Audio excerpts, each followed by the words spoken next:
Hello, and welcome to Lore Watch, a roundtable freeform discussion about lore and our favorite video games. I'm your host, Joe Perez, one of several lore-focused folks from Blizzard Watch, and I've got my cybernetically enhanced, well, at least hopefully soon to be, we'll see if we can find some robotic body parts in the bin here for you, Matt Rossi. How you doing today, Matt? I'm okay. There. That'll convince people. That will absolutely convince people. That sounds people. like I mean it.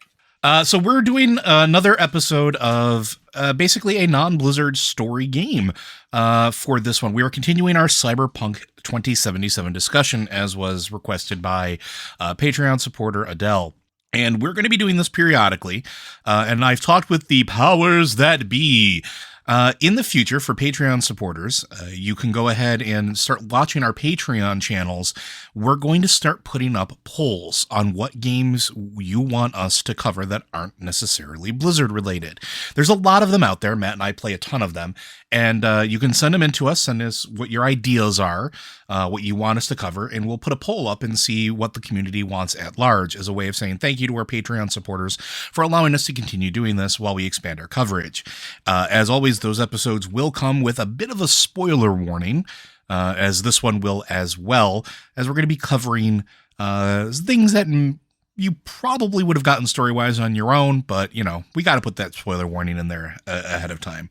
Now, when last we left off, we were just talking about basically the entire introduction sequence of Cyberpunk and what it actually set up for the world at whole. And it left us in a place where you had just been essentially murdered and brought back to life, drug out of a dump, and are now being chased at this point by cybernetic ninjas? Because that is the type of game that this is. So, when last we left, you were, I think it was not Nobunaga. What was the name of the bodyguard? I cannot remember him for whatever reason. Takamura.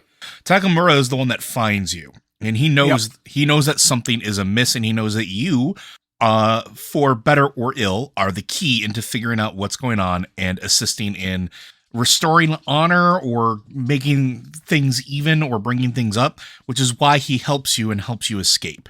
And it becomes important later because he is a chief contact as far as advancing the story, but it also sets up your relationship beyond the opening sequence with everything that's happening in the corporate world, because that is essentially what this game is about, is not just navigating the city, not just navigating your own personal trauma, which there's a lot of it that you are dealing with right now, including just having been shot in the head and now seeing cybernetic ghosts, because that's a thing that happens, dealing with the death of your best friend, possibly your only friend. I think it winds up being your only friend until you continue on the storyline for, I think, every life path. It is a really interesting way to showcase what people that are in that corporate world are like and how it relates to you. So what do you think about the next sequence after that? The death and rebirth, I guess we'll say, man. I mean, the car chase sequence, I think it's really good to set up, you know, the kind of stakes that you're in, because your character, the character playing V, is barely alive during this entire sequence. And, there's a really interestingly cinematic quality to the chase scene. It's a really well done sequence. I remember playing it and thinking this is really good. But it also shows you don't ever actually get to see the moment where Takamura decided he believed you were not Saburo Arasaka's murderer. You never see it, because when you are pulled out of the dump, like you're not pulled out of the dump. You pull yourself out, and you are crawling on your like belly, trying to get out of there. And the fixer that set you up, I can never remember his name. That's unfortunate, because he's actually a really important character. But he shows up with Takamura, and he is clearly, after he's already shot you in the head, he's attempting to sell you out to Takamura, and he's like, you know, here it is. She is. I always play female V, so I'm always she. But, you know, there they are. Now, you know, we can just write this off. We can be done with it. And Takamura takes one look at this and just shoots him in the head. And then he puts you in the car and says, yes. He actually calls the Yorinobu Arasaka. He calls him and says, I have found your father's killer. So he believes you're the killer when he finds you. And then you wake up several hours later, and now you're in a car chase, and he gives you a gun and tells you to start shooting at things. And there's no part where you don't ever see what happened to make him think otherwise. Aside To make him, from, I think, getting attacked by stuff that he can clearly identify as Arasaka Corp Tech. yeah, but why did they attack him? You know, this is all stuff that your character never sees, and so the game never gives it to you. The game is very selective on what it gives you that your character can't see. It's actually a really interesting storytelling aspect of the game, is that almost everything you get is in some way accessed through V. Like if V didn't ever witness it and doesn't ever read about it or doesn't ever hear about it, you don't know it. Yeah, and that's different than a lot of other games that are of this type, right? Like, even in the Witcher games, like, they make a point to try to get rumors and story elements to you, because even though you're playing as Geralt, you're essentially playing through a storybook, and it's something to sort of keep in mind with those types of games. Here, there is a certain aspect of, like, an absence of information that directs the story, and that is one of the more fascinating things about the storytelling in this game and the lore that you uncover. And yeah, it's stuff that you find out. If you see it, like if the lore is known to you, it's because you went out and got it. Mm-hmm, mm-hmm. And to try and make it to try and actually get us further than we got last time, because we got stuck in the intro. Basically, what happens is Takamura rescues you. He takes you to Victor, who is one of the he's the Ripper Doc that you know. He's your friend. He was actually introduced to you by Jackie. He's the one that gave you your hand upgrade before at the first mission. Yeah. So he takes you to Vic, and Vic does his best, but he's like, you know, you're alive, but you're going to die. And you're like, what? Why is that? And he goes, that chip that you've got in your head, whatever was going on with it, when you got shot, all the stuff around you that controls it got destroyed. Like it's in there now, and I can't take it out. Mm-hmm. And it's doing something to your brain. It's like, you know, and you tell him, I've been seeing these things. I had these like weird images. He goes, I don't think those were images. I think those were memories, because I think the chip is literally rewriting your brain to be Johnny Silverhand's brain. That's what's happening to you. And this is way above my pay grade, man. I'm a Ripper Doc. I'm a good Ripper Doc, but this is way up there. I cannot fix this. You need to figure out a way to fix this, because I can't. And if you don't, you're gonna die. So you get taken home because you're still pretty messed up. You're taken home by Jackie's girlfriend, which is, and I am not remembering names today. She's really cool. Misty, that's who she is. She's a very spiritual person. Yeah, she takes you home, and she's like, here's some meds that Vic got for you that will slow down what's happening. There's like omega blockers. It'll slow down what the chip's doing to your brain. These ones will do the opposite. And you're like, why would I want chip pills that will do the opposite? And she goes, eventually you're going to hit a point where there's no return. Yeah, like there's where no your brain back, your brain is too changed. These will basically let you just end it on your terms. And you're like, why don't I just put a gun in my head and pull the trigger? And she's like, well, then you'd be killing two people. And that sets up something later. By the way, all of this stuff sets up something later. But you get through that, then you start having, I don't want to call them hallucinations, because you're not hallucinating. At this point, your brain is starting to attack your body, is really what it boils down to, because you're dealing with the turmoil of the internal changes that are happening. And there's an entire sequence where essentially you're fighting against Johnny Silverhand in your apartment, because the chip is literally trying to wrest control of your body from you and give it to him. That's what the chip is designed to do. That's what it's doing.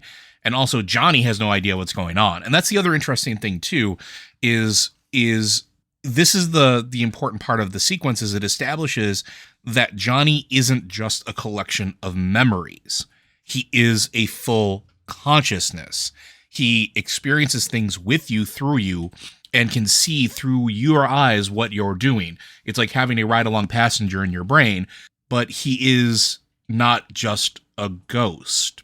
And it's really important, because that was the whole point of this technology to begin with, at least that they weren't telling everybody, is that they were, again, trying to achieve immortality by being able to copy your consciousness, by being able to take your brain out of your dying body and shove it on a computer chip and then either put it into a vat-grown body or a cyborg or something later on.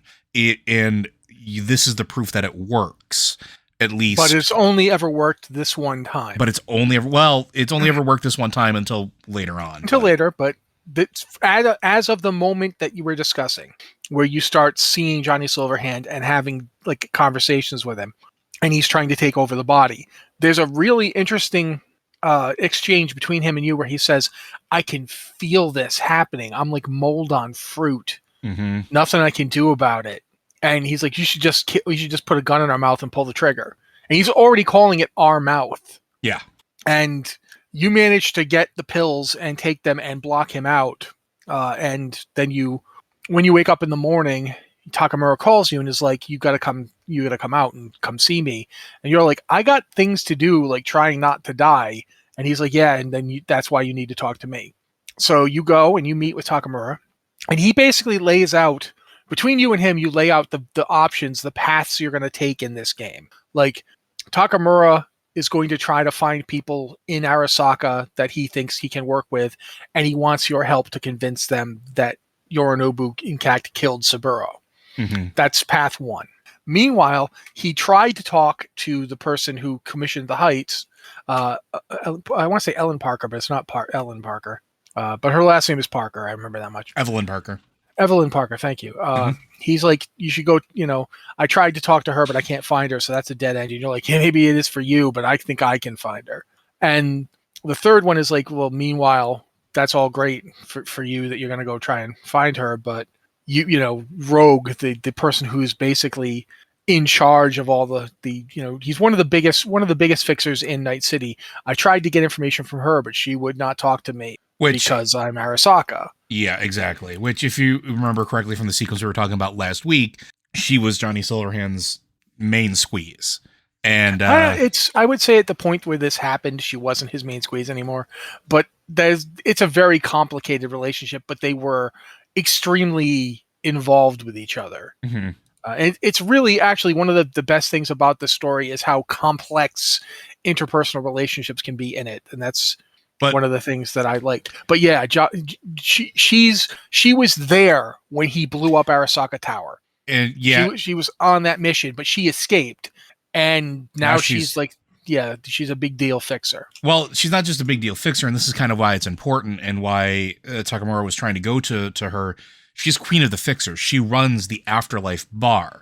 And the Afterlife Bar is a huge, iconic place in the Cyberpunk universe where fixers and prospective runners go to make deals under sort of a neutral banner, right? Anybody who goes there, there's no violence allowed unless you are doing something against the house, and then violence is allowed upon you. But she runs it, and she runs it like a tight ship. She's very picky about who she allows in. And as a matter of fact, you kind of interact with her in the prologue when you're going to meet your fixer for the first heist, because you meet at the Afterlife, and that's why Jackie makes a big deal out of it. And he makes a big deal out of it because this is where the big runners go. This is where like Morgan Blackhand went. This is where all the big names of the Cyberpunk universe have congregated at some point. And as a matter of fact, he makes it a point to order a Johnny Silverhand. He doesn't call it a Johnny Silverhand, but he orders a Johnny Silverhand. And it's so when he asks you to like go deal with her as a potential way of dealing with it, that's kind of a big deal because you technically have an in. It's an interesting setup because you start to see how all these little threads start all tying back to your character. I'm interrupting you because I just remembered the guy's name. Dexter Deshawn is the name of the fixer. Dexter Deshawn, yes. But Joe, the thing Joe's pointing out is absolutely correct. Because you were involved in the Arasaka job, because the Arasaka job went spectacularly wrong, because you're still alive, and that's people are like, what? How are you still here? There's a lot of like your reputation has gone up even though the job was a failure. Because you lived. Like you survived crossing Arasaka. Yeah. And so now when you go in, and meanwhile, you have Johnny riding around in your head, commenting on stuff all the time. So when you go to the Afterlife, he's like, "Yeah, you just let me handle it. I can get Rogue to do anything." And you're like, "Dude, it's been 50 years. Nobody knows who the hell you are. What am I supposed to do? Tell her, oh, by the way, I got a talking brain tumor that says it's your ex-boyfriend?" And one of the things I love about this game is the interplay between V and Johnny Silverhand. Oh yeah, it's fantastic. Yeah, but when you can decide which one of those paths to take. You can decide, do I want to go work with Takamura first? Do I want to go find Evelyn Parker first? Or do I want to go talk to Rogue first? And not to interrupt, but I want to point out that this is a very pivotal moment in the game for a couple reasons. We talk about the absence of storytelling earlier on in this podcast, where the things that you uncover are what you know, and you don't know the other things. So there are things playing out around you and moving on around you that you have no idea about. Cyberpunk is one of those games where other games may tell you that your choices matter and change the course of gameplay.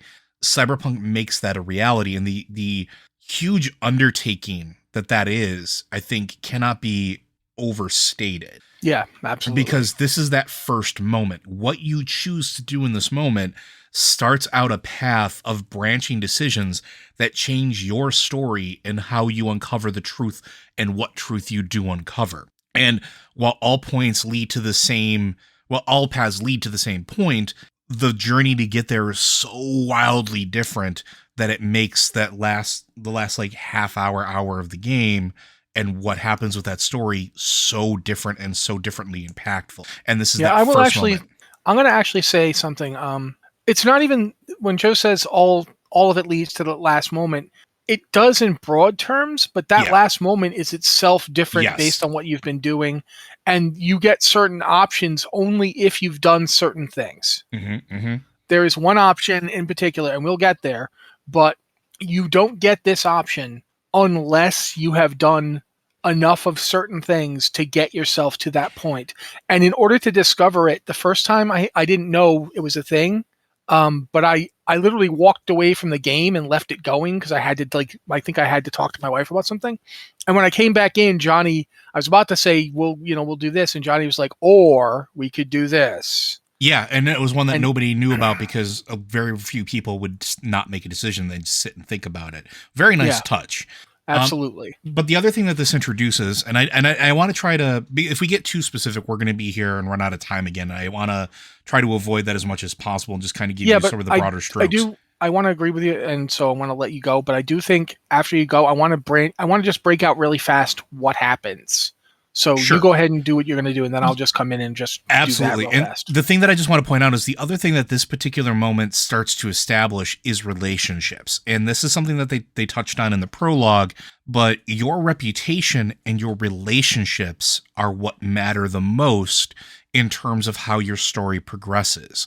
Like, you can make choices all day long, but if you piss everybody off, nobody wants to help you. If you make no choices that are good, you can be a lone wolf, but it's those choices in the moment of who you get to basically cultivate a relationship with. They're the people that you can call on. They're the people that you can eventually trust, and the people that you can eventually like get favors from or things like that. And that is kind of a huge thing, because in Cyberpunk, not only is that how you survive the streets, that is one of these paths of potentially survival of just in general, which I think is wild. It's very important. And I think it took me a while when I first started playing through to realize that was the point where it started showcasing these are your relationships that you're going to build as you move through here. This is what's going to define you. So Matt, please go ahead. Okay. In order to break this down, I'm going to have to assume a certain pathway. There are other ways to do this, but this one will cover the basic events. If you go to Rogue and you say, I need to find the person that developed this chip, and you don't talk about what the chip is, you just say, I need to find this person. Anders Hellman is his name. Mm-hmm. I need to find him. Can you help me? And she's like, I can help you. It's going to cost you because I don't do nothing for free. And also, you got to explain to me that total crap fest you just walked out of when everybody died. Well, what's up with that? Why is everybody but you dead? Yeah, how did you survive when the greatest runner I knew couldn't? Yeah, and Dex is dead. Your friends are all dead. Why are you here? And Johnny gives you advice. He's like, this is what you need to say. Tell her, remind her of me. And you can choose that option. And you can choose that option. You cannot choose that option. But either way, because of that insight, you can get through it. And she gives you a clue. But she's like, this is where, this flight is coming into Night City. It's coming in through Kangti, which is a Chinese megacorp. This is the path it's going to take. The only place you could hit this is this like podunk nowhere town out in the middle of nowhere. because if it's any closer to the city, both the Night City PD and Kangti itself will immediately hear about it. But this place in the desert is outside of the coverage of both of them. So it is the best place to hit them. Good luck figuring out how to do it. But because I like your moxie, here's a person you can go make a contact with who can help you. She owes me a favor. She's a runner. She can do this. If you tell her where her truck is, it got stolen, she'll help you. You go out, you make contact with her. Her name's Panam Palmer. And it's not a tremendously friendly relationship at first because she's like, stop jerking me around. Tell me where my truck is. And you're like, I can tell you, but then you're just going to go get yourself killed. And then neither of us profits. Why don't you let me help you get it back? Then you'll owe me a favor. And then you can help me with my thing. Which is, as Joe pointed out, that's how this game works. That's how people in this game work. Whereas like on my playthrough, not to deviate too far, but I went the Evelyn Parker route instead of going through there. And mine was learning about the technology. So like, just to kind of give you an idea of a little bit of the branching here. So when I went to Evelyn Parker, that's where I get introduced to Judy, who's an amazing techsmith. And you start to learn that there's an entire culture and technology and industry built around essentially synthetic memories, or taking memories out of people that are essentially selling their memories for people to relive on their own. You want to pretend you're a daring criminal, but you happen to be a corpo guy. You can go ahead and rent this sort of experience of somebody who, goes and robs banks. And you could also buy experiences of what it is to kill a person. Or you can even buy experiences what it's to die. Yeah. And it's interesting because each path is completely different and what you start to really learn and focus on. And each one is very important to what's happening to V. Both of them are. Yep. It just depends on what you choose, which I think is interesting to note. But so if you do the Panam Palmer stuff, basically you help her get her truck back. You kill the nomad gang that had stolen it from her. And then she's like, okay, I've got a plan to take down this AV. And we can get you the guy that you need to talk to, Anders Hellman. And so you do it, and it works, but it doesn't work as well as you'd hoped. Mm-hmm. There's a complication in that the device doesn't trigger you're using an EMP to take down his AV. And through a complication, a lot of the people in her nomad gang, the nomad tribe that she came from, get killed. And you and her go off on a roaring rampage of revenge. And also, I need that guy. And you get him. And you take him to a motel.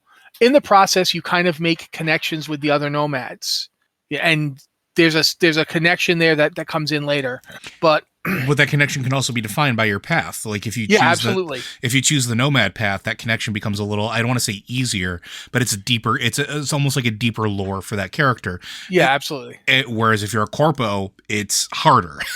Yeah, but it can be done. But the interesting thing is you take Hellman to a motel, and you, unlike with the Judy path, where, as he pointed out, Judy, you basically find out more about BDs and about the idea of people like trying to get other people's memories and all that.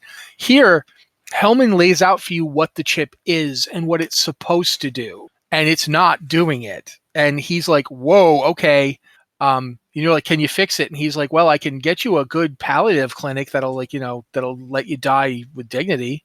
And you're like, this is not an option I wanted you to be giving me. I wanted you to be giving me an option where I get saved. And he keeps going on about, we'll do this, we'll do that. And he's like, you're finally like, look, do you want me to think you're useless? Because I got to tell you, right about now, I'm thinking I could just shoot you and walk out, which is when he finally gives up the technical data on the chip, which is helpful, but does not fix your problem. And this is when you get either at the end of either of these is when you get your first big moment with Johnny, mm-hmm. where he's like, this isn't working. This isn't going the way we want. We gotta figure out something. And this is where he mentions Alt Cunningham for the first time. Mm-hmm. And you knew about Alt already a little bit because she's mentioned briefly in the prologue. Alt is the reason for Johnny's raid on Arasaka in the first place. And also, Alt is the inventor of Soul Killer. Alt was the best net runner that Night City had ever seen, mm-hmm. Pretty much. Like, the Soul Killer program, for those that don't understand, it's exactly what it says on the tin. It is literally what you want to think. It's when we talk about Arasaka doing the Secure Your Soul, Soul Killer is literally the antithesis of that. Although it is also what they use to get your soul to put in the chip in the first place. Yes. Soul Killer is the thing that it as Johnny himself describes it, it boils slow roasts and poaches you. And then you're dead. You die, but your mind remains alive. Well, in some your of the mind, not your brain. Your mind, yeah. And in some of the context of that, the creator of this was actually abducted. The first victim. Was the first victim, which was abducted by Arasaka and experimented on to test the Soul Killer software. Yeah, it is ridiculously bleak. Yeah, but also, so Johnny mentions that you're like, who is this person? He goes, I'll tell you about it later. And that cuts to, either way, at this point, you have to try and do the other paths. You have to try and go and find Evelyn. If you hadn't already found Evelyn, you have to try and find Evelyn. But so I'm going to talk about what happened to Evelyn. Mm-hmm. Evelyn ticked off some very powerful people with her whole trying to like grab the chip herself. She wasn't supposed to do it. And you're basically sent on a search through a club where you find out that Evelyn's job was to be a doll. A doll is like somebody who is a sex worker, but with a twist. They have a chip that will act out the person who comes in's fantasy, whatever it is. Maybe they want to just sit there and listen to you talk. Maybe they want to have sex, whatever. But when it's done, after you've been like scanned and your fantasy has been broken down and put in told to the chip, the person who's the doll, the actual body, will not remember any of it. So it's the ultimate form of like confidentiality.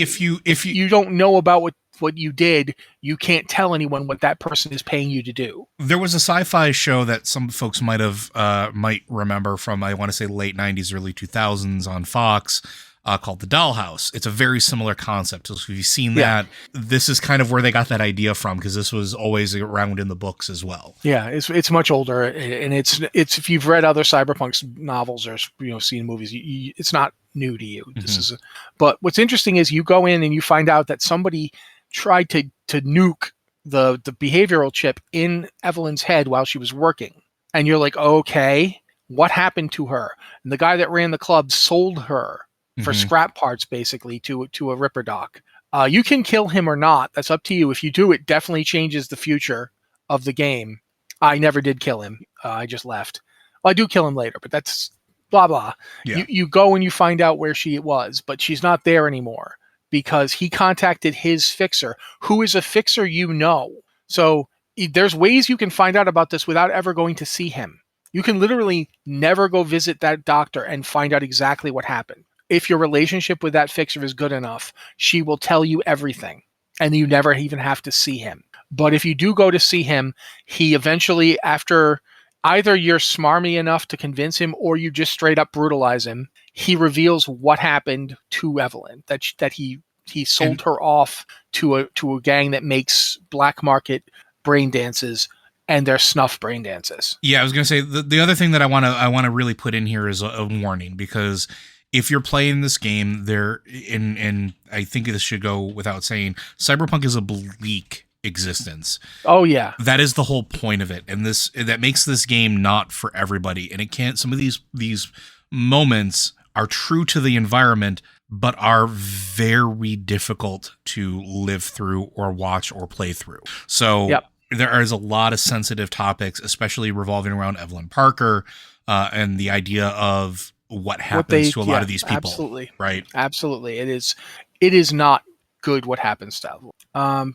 Gonna break. I don't want to drag you through the entire thing here. I'm just gonna say you go, you get her, you bring her back, but she's catatonic. She can't talk to you. She can't tell you what happened. She can't tell you who set up the job in the first place. But Judy can, because Judy can go into Evelyn's behavioral chip and download BDs from it. Mm-hmm. And they're damaged. They're messed up because the people that nuked the chip did so. But nevertheless, she points you towards the Voodoo Boys, who are a gang down in Pacifica, and says, this is, you figure that out. You go down, you make contact through another fixer that you make contact with them, and you take a job where they try to, for lack of a better word, screw you over. They don't know that you have the chip, so they don't know you'll survive what they try and do. And you can do, this one's really big. I always choose to betray the Voodoo Boys. Oh yeah, same here. Because if you choose to betray the Voodoo Boys, you don't die again.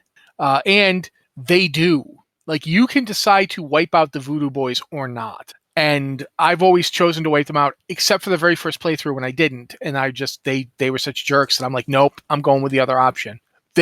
When you do this, they decide, well, we still want that chip you have because we still want to contact Alt Cunningham. And you're like, excuse me? What's that got to do with anything? That she was like a net runner. I don't see the point. And they're like, haha, yeah, no, she's like the world's most powerful AI now. Which, I mean, you take into account the idea of the Voodoo Boys. There's transhumanism is sort of like a thing here where there's this whole idea of becoming greater than self. And again, it comes back to this eternal life thing where, Alt is the most powerful AI in the world, but that fits in right with the Voodoo Boys idea of essentially ascension through technology, which is one of their core tenets, right?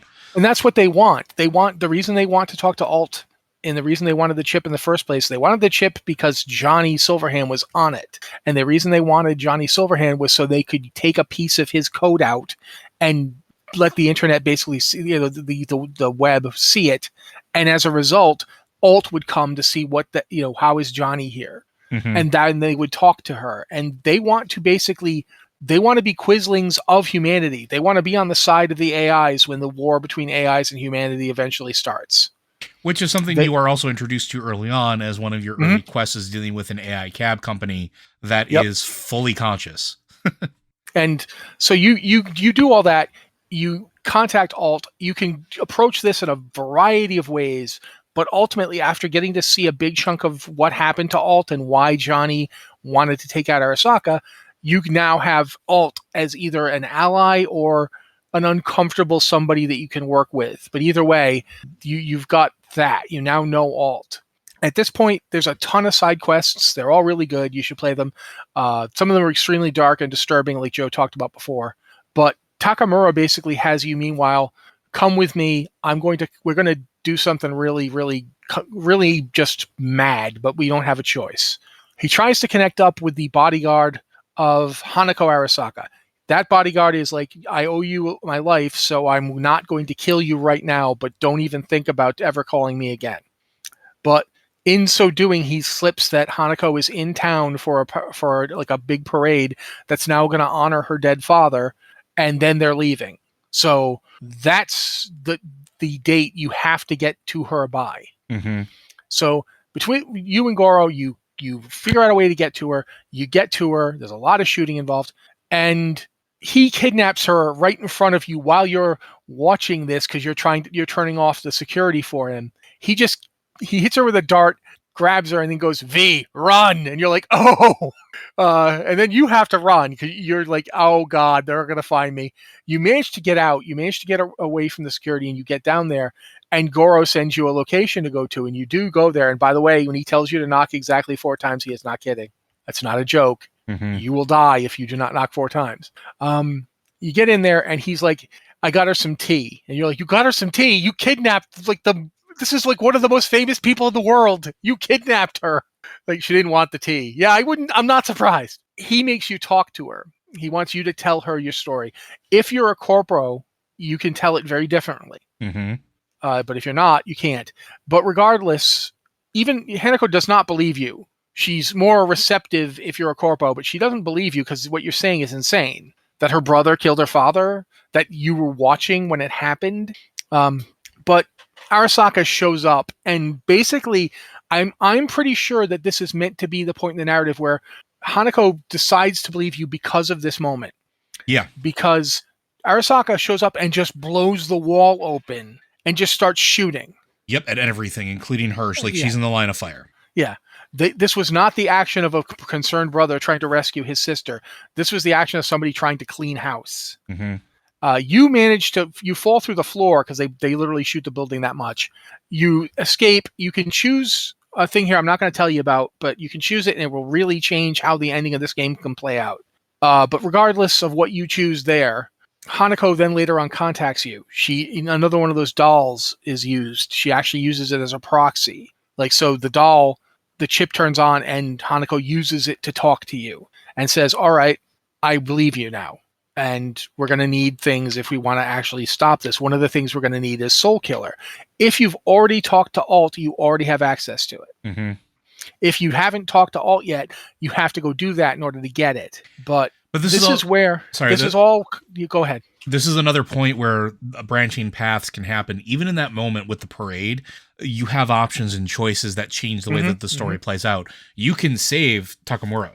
You can save the bodyguard. That was the thing I was not going to tell them. You can choose not to either. But, yeah, no, I know. But I wasn't going to tell them because I didn't want to ruin that for them. But whatever. It's a choice. It's a choice. And it is an astonishing choice if you do certain things later. Yes. But I just wanted to point out that this is a moment you can change how the story plays out. That's all. Yeah. And you can also choose to kill or not kill Hanako's bodyguard. Not boyfriend, bodyguard. There's a lot of decision, and you can do this in a variety of ways. But at this point, if you've done everything we just mentioned, you now hit what they call the point of no return. Yes.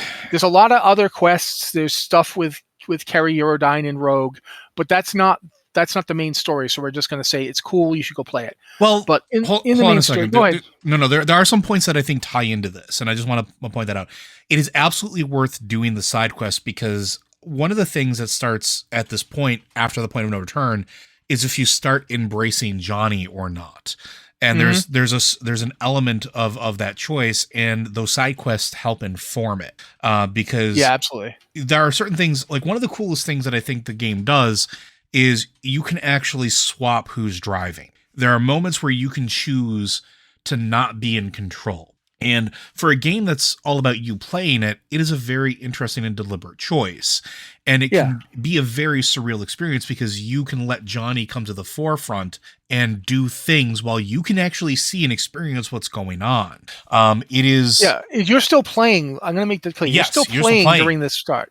But now it's the decisions you make are Johnny decisions. Yes. I will say this too about this entire thing. If you want to actually understand Johnny Silverhand as a human being, as an actual person, and not merely the jerk, jackass guy he has always been, but the actual person underneath it, these quests are necessary.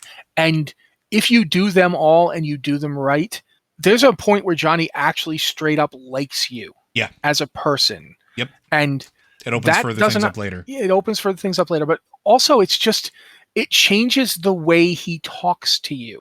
There's a part in this where after you've done something for him and he's like, I'm starting to regret that I asked you to do this, which is not something that Johnny would ever have admitted to before. And you're like, why? You said this was important to you. He goes, yeah, but it's not more important than you are.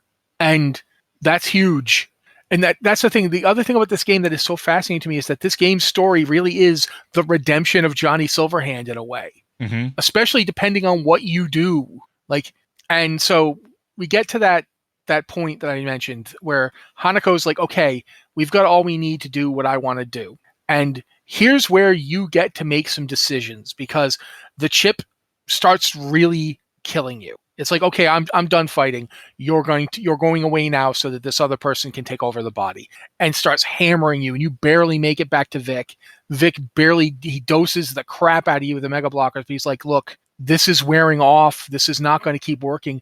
If you have an idea, now is the time to do it. And Misty's like, come with me, and takes you up to the roof where she and Jackie used to hang out. And is like, yeah, I used to take Jackie up here when he was worked up or upset or whatever, and let him think about when things. He needed to think, yeah. Yeah. And so you get to have a conversation with Johnny about what you're going to do next. And the game will let you do a lot of things. The real surprise to me was that the game will let you straight up just end it right there. It will just let you stop and very finally end the question of whose body is it going to turn out to be. The answer is nobody. Mm-hmm. You can do that. The game will let you. And that's, like I said before, they talked about the gun in your mouth. This actually is an ending. And it will immediately end, it will immediately cut to everybody you've met and made contact with throughout the world, throughout the time you're playing, basically being incredibly pissed and angry and mourning. And how could you do this to us? And it's as somebody who's had life experience in that, it's astonishingly powerful. It is also really dark. So be warned about that. But the other possibilities are you can go ahead and do what Hanako wants to do. Mm-hmm. And if you save the bodyguard, it's even more likely you'll want to do that because you've kind of connected with Goro at this point. That's one option. Or you can call up your nomad friends and say, "Hey, I got a problem now. I've helped you guys out a lot. I've done a ton of stuff for you. I need help from you now." And depending on your relationship with Panam, either she'll like be gangbusters to help, or she'll still be like, "That could benefit us, so I'll help you." Or you can call Rogue up and let Johnny do it. Like you can hand control over to Johnny and let Johnny and Rogue go into Arasaka again. These are all the possibilities, except if you wait, if you've done enough of the right stuff, if you wait a good solid 5 minutes of actual time, sitting there doing nothing, making no choices, don't speak to him, just sit there. After that time is over, he'll go, "But do we really want to get anybody else killed? I mean, if we're going to die, the two of us are enough to die, right? We don't need anybody else for that." And you're like, "Yeah, you can say yes to this." And then you go in without any help at all. You are just walking into Arasaka to deal with things without anybody helping or assisting you. And these lead to some very different possible endings, as does the relationship you forged with Johnny over time. And go ahead. This is one of those points where I don't want to harp on the endings or really lay those out, because I think that getting to those points is part of its own reward in playing this game, and I think that might be a little bit beyond the spoilers. What I will say is that this moment really showcases the beauty and breadth of this game. And when Matt and I are, I don't want to say have been obsessed with this game, but we borderline have been. I'll straight up say I was obsessed with this game for like 10 months. And before that, me. And there's a reason for that. It's because every time you play through anything in this game, any decision you make, everything about this game, the world, the quests, the decisions, all fold into essentially emergent storytelling. And that's one of the really big, strong points of this game. There is no wrong way to play. There is no wrong choices to make unless you decide that they're the wrong choices later on. They're the wrong choices for you. Exactly. And that's one of the things that I love about this game is it's an infinite story almost. And with DLC on the horizon, that is supposed to continue on where this one leaves off, depending on what ending you have chosen. It makes a vast difference in like the length and longevity of that story. But everything comes back to one point, and Matt and I have talked about this a lot. Your story is almost inconsequential in the grander scheme of things. Yeah. And the story is really about the living and breathing character that is Night City and is the corporations in life that are all contained within. Everything is an interplay between that. This quest for immortality only really takes place in Night City and through the corporations with Arasaka. It only takes place because Alt is the one that designed it, because Alt was the greatest netrunner, and that was the future. There's decay and death and destruction as much as there is life and vibrancy. And that's something that I think a lot of games overlook too. And to bring it around, like, if you play this game, walk through the world. You don't have to pick up a quest. You can. You don't have to immediately go do a quest. You can. Just walk around. And it's incredibly ambitious of what they did here, but it is a living and thriving city in a lot of ways. It's not perfect. I want to talk about something here. Go ahead. I remember when there's a certain quest where you go up and you run into a monk, and that monk wants you to go rescue another monk who's been kidnapped by a gang that likes to chop body parts off and replace them with cyberware. They've already done it to the monk you run into, which is against his religion. Mm-hmm. And now he's like, please go save my friend. In that area, whilst you're doing that or not doing it, and you can do that any way you want, there's a shopkeeper who does not want to sell things to anybody. He hates his job. He hates you for coming into his shop. And I'm like, it's just such a little moment, but it is perfect. It's perfect because he's just like, shut up, go away. And you're like, I want to buy some weapons. And he's like, go ahead, then buy them, whatever. I don't care. And it's just like, it has no real impact effect on the story at all, but it is such a perfect little moment of Night City just being Night City. The place where you go to the weapon shop and the guy doesn't even want to sell you guns or talk to you. And There's 100,000 of these. That's sort of the point of it, right? Like there's so many of these little moments you can come across crimes in progress and choose to participate, or you can choose to let the cops handle things and walk back. There's moments where you can take odd jobs. You can wander into a shop, and next thing you know, the shopkeeper has a job for you, right? Like that. I found a random quest like that at one point, and it makes the game and world feel big. And there are these moments in these set pieces, like when you're on the outskirts of the city and you're dealing with, Pan Am and the Nomads, or you're dealing with basically anything outside of Night City proper, where you can actually look and see like it's an interesting visual juxtaposition, because from a distance, from a very high view, everything looks clean and pristine and lit up. But then you go into the city and you realize how squalid a lot of the lower streets are. You realize that there's this division in people. You can run across junkies that are just completely out of their mind because that's where their life has taken them. You can run across people who just are poor and are getting taken advantage of. You can choose to help them. The game is all about that city being as alive as possible. And this is really a big part of all the endings. All the endings relate to how you deal with Night City. Do you try to rise to the top to be the ultimate predator running around on the city? Do you try to escape it? Like, I want to be out of here. Do you like surrender? Like in a very real, very personal way, you surrender, and somebody else will be handling these situations. There's a lot of this. Yep. The choice you make is in relation to the place you're making it. And also there's this really great, like, little quiet moments. Like, I'm going to talk about one of the possible romance options for female V is a cop named River. Yep. River himself, I mean, kind of a dork, but I kind of find him endearing in his dorkishness. But there's a moment where he takes you up on a water tower. And he's trying to be as seductive as he knows how, which is, he's a cop. He doesn't have a ton of charm, but he's trying. It's endearing. He's left the force and he's trying to figure out what to do with his life. And he thinks you're great and wants to, date you. And he takes you up there and he's like, he's like, this is a great view of the city. And depending on like the path you took, there's responses you can make. But one of the best one is from the corporate one. Goes, from out here, it looks great. Mm-hmm. It looks like, so beautiful. It's hard to remember how terrible it is in there. And it's just, there's these moments like that. There's a moment where V tells stories about the worst pickup line she's ever heard, even worse than the ones that River is using. And those are different depending on what you've done in your life too. It's just, there's a lot to this game. It is, Joe talked about emergent storytelling, but it isn't just emergent storytelling. It's fractal. Yeah. The tiniest little bits pick up. It's like they're rocks rolling down a hill. They pick up speed and become something else. Like there's one quest where you're going around like looking for people who are undergoing something called cyberpsychosis, where they've had so much cyberware put into their bodies that they've lost. Their brains literally cannot handle processing this much stuff. And this one person's like, I want you to do this, but I want you to like take them alive because there's supposedly a cure for this.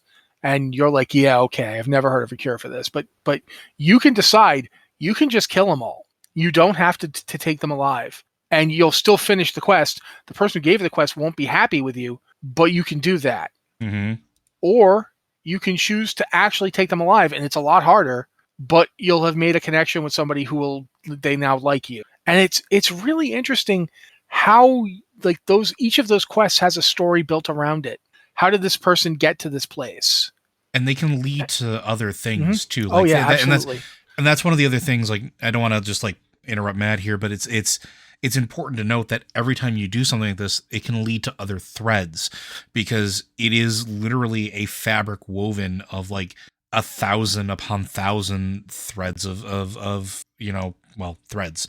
We say that the city is a character, but the city is a character made up of all the people in it. And there's some janky stuff in the game. I mean, there's some stuff that just seems weird or doesn't really work. But just like, do you remember the quest where you're out, you just stop at a diner for no reason? Yep. And then people come in with guns to rob it? Yep. And you can kill them, or you can just say, You can talk them out of it like, dude, you're on gang turf. You shouldn't be doing this. Or you can be like, dude, I have fought Arasaka and lived. You think you can step to me? Yeah, go ahead, do it. And if your reputation's high enough, they back down. Like they're like, oh no, we don't want to tangle with you. We're done. We're leaving. And it's just there's so many little moments that your actions have influenced what happens in this situation. And it is very much that, like Joe used the tapestry. I'd almost use a mosaic or like a pointillist, like a comic book panel where all the little points that actually are the drawing. When you get in close, you can actually see it's all made up of little points. Night City is like that. It's pointillist. It's like all these little moments that lead you to seeing what Night City is. And Night City is not a kind or gentle place. Yeah, pointillism is a really good. Pointillism is a really great analogy, and it's from far away it looks smooth and pristine, and the closer you get to it, the further you dive deep, you start to see the space between the dots, you start to see the cracks, you start to see the imperfections, and that's one of the things I actually appreciate about this game. One of the reasons I go on about this, and one of the reasons I even threw this to Matt, not just because I knew he was a fan of Cyberpunk in general, because it was sort of what we grew up on. It doesn't romanticize it the same way that a lot of other entries into this category have done in the past. I love Shadowrun. I think Shadowrun's one of the best role-playing games ever made. I really enjoy it. But Shadowrun glosses a lot of stuff. The books, the tabletop RPG stuff does. The stuff that Catalyst put out later, though, like the actual games themselves, are more in line with this. They're more bleak. But even then, because it's got magic, it changes things. Sure. This is a game where technically everything is physically possible. Yep. And that means sometimes things do not go your way, and there is nothing you can do about it. In the words of Jean-Luc Picard, it is possible to do nothing wrong and still lose. Yep. And Cyberpunk, the universe of Cyberpunk 2077, a lot of people did nothing wrong, and they still lost big time. And that's, I don't want to say like the good thing about it, but it doesn't sugarcoat it. It is distinctive. It's distinctive in that regard. And that's why it's one of those games that I recommend that if you can stomach a first person shooter, which I know a lot of people can't, and that's definitely the perspective that this game was built around, and you don't mind bleaker aspects of it, it's worth going through, especially if you like a deep story or an ever-emergent story. I'm actually gearing up for yet another playthrough of it because I want to see anything else that I possibly have missed. And I don't even want to look at how many hours I already have in it. Yeah. But it's one of those games that I recommend for people that really do like story-driven games, because the amount of stuff that you can uncover, and even not just from a macro level, but from a micro level, are just phenomenal. And it's dirty, it's deep, a lot of it feels real, and the fact that everything you do actually does have an impact on how the story progresses is mind-blowing to me because of the scope of this game. It's a massive, massive game. Yeah, if you decided you wanted to play through the main story quest and just that and get done as fast as possible, you could probably finish it in 50 hours, maybe even 40. But that would be leaving out a solid 60 hours of quest content. And some of it's really germane to what the game is about, even if it's not part of the main story. The Perales stuff, absolutely germane to the entire message of this thing. The idea of this game is about identity, about memory, about persistence of it, about who you really are and who you become. Like, there's a quote from Takamura. He says something like, and I can't remember exactly, but he says something along the lines of, everyone's hands are dirty, but it's important why your hands are dirty. And he's pointing at V here, goes, you dirty your hands for money. I dirtied my hands for my principles. And Takamura believes that. Like, he means it when he says it, but throughout the game, you see that everybody thinks they always justify it. Everybody comes up with a reason why it's okay to do whatever they want to do, And it is a part of the story is like that. Who are you really? Who are you when it comes down to it? What decision do you make? Do you throw somebody else under the bus so you get to come back, or do you decide to let somebody else have the wheel? There's a lot to it. There's just so much to this world that such little things will point it out to you too. Like, just you'll be driving along and you'll find this thing happening. You'll find like a doll like on the street, or you'll find a gun that talks. And you think it's going to be goofy, and it turns out to not be goofy. Like it's for real. Yeah, and that's really the one of the reasons why I think some of our listeners out there, you guys wanted us to highlight this game, but also why, if you've listened to our other podcasts, Matt and I have occasionally slipped into this, or the last year where I declared that pre-show of Blizzard Watch podcast was essentially the Cyberpunk half hour. There's a reason for it. It's something that I think speaks to us as far as storytellers goes. And it's something that I recommend if you don't mind some bleakness, some dirt, and honestly, the first-person shooter aspect. Yeah, and there's some content warning stuff in here that I think is important. I mean, a lot of the stuff that happens is really horrible, and maybe you can't take that, and that's totally fine. That's totally cool. Fine. Yeah, there's one quest where I had to stop playing and go sit down and think about it before I decided to continue. It did not pull punches. It did not hold back. And it was the sheer mundanity of it was what made it worse. Yeah. And because it was just, it was just there, and it's just awful. And I remember to this day, it affects me. And when I do play the game again and I do that quest, I always do the same thing because of just how bleak it was.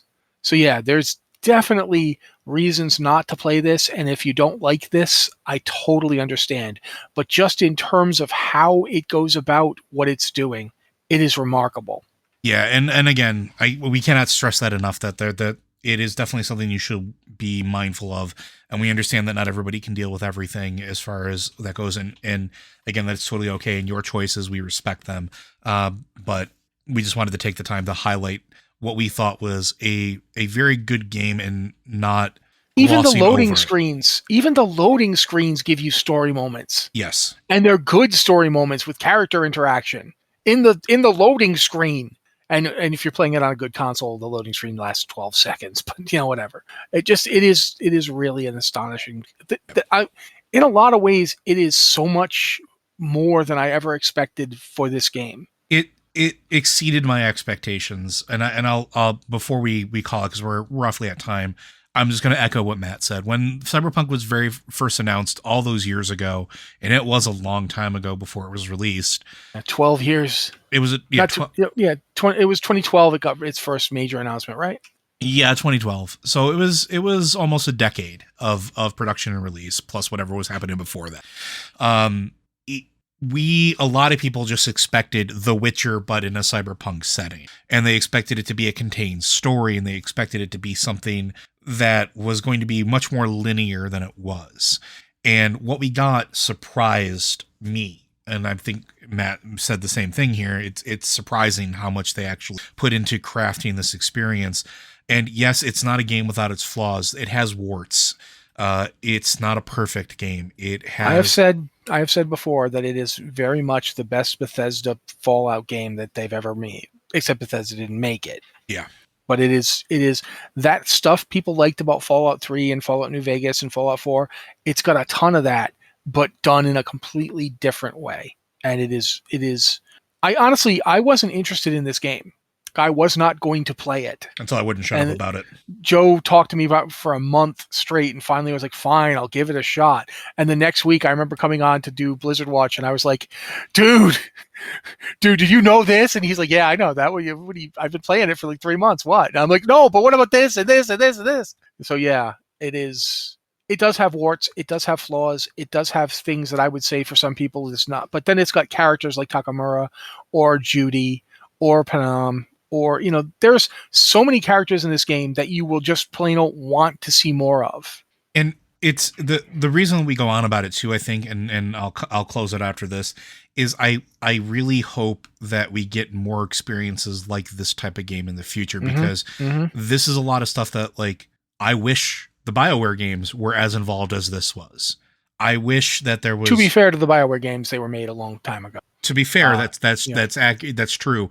But I hope we get something in like the Mass Effect universe or even the Dragon Age universe that's as deep as this. If you play this game, seriously play it. You don't have to make a game this bleak, but you could definitely learn from how they do approach storytelling. Yeah, I would agree. You definitely need to start putting it in stuff. Although that was there. The thing is, I've been playing Legendary Edition, and there's moments like that in the first Mass Effect. There are. Yeah. So, but we'll see what happens. We'll see what happens. Yeah, you could close it out, man, because otherwise we'll just keep going. But yeah, hopefully we'll see more games that take that sort of cinematic and immersion storytelling cue to heart. But Blizzard Watch is made possible due to the generous contributions at patreon.com/BlizzardWatch. Your continued support means this podcast site and community is able to thrive and grow. Blizzard Watch supporters enjoy exclusive benefits like early access to the podcast, a better chance at having your question answered on our podcast or the queue, and an ad-free site experience. And as a continued reminder, those of us at Blizzard Watch, we do stand with not only the employees of Activision Blizzard and all of their subsidiaries, but the entire game industry as a whole, as they fight for better work environments, as they fight for equal treatment, and they fight to end crunch culture, which I think when we're talking about Cyberpunk, we also have to acknowledge that there was a whole lot of crunch involved in the making of it. Yep. And we don't condone that. But we do want to thank you very much, folks. Again, be sure to send us any questions that you have. You can send them into podcast@blizzardwatch.com or through any of our various channels over on Discord. If you want us to cover a particular type of game, make sure you ping us. Let us know what game you want us to cover that maybe isn't a Blizzard-related game. We're still going to cover Blizzard games. I want to make that perfectly clear. We're not abandoning it. We just want to, expand out a little bit. And pay attention to our Patreon if you are a supporter for those polls as they'll go up periodically to help determine what the next non-Blizzard game we cover is. But folks, I hope that you have a safe and enjoyable week. We'll see you next time.